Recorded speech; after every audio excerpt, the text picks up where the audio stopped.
เจอมื้อละคำจากมื้อละประโยคของเฮามาอยู่กันที่ EP 4กันแล้ว ซึ่งมื้อนี้เฮาจะมาในหมวดของตัวเลข Hello，大家好，今天我们一起来学习关于数字的单词。เฮามาเริ่มกันแต่1 5 10好了，现在开始。1、2、3、4、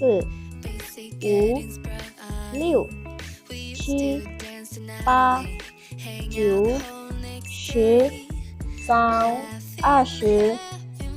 20、30 30、40 40、50 50、60 60、70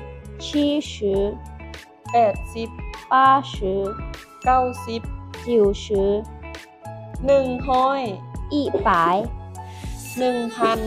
1000、10,000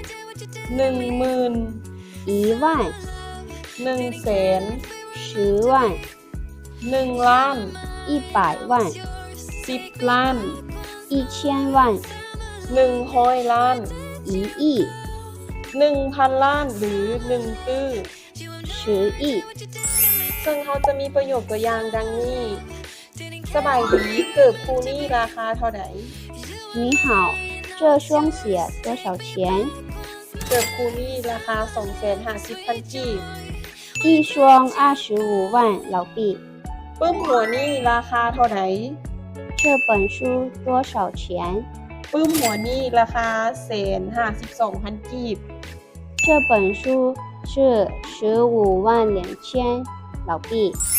好了，今天就到这里吧。如果你们喜欢的话，请关注我们，下次见，拜拜。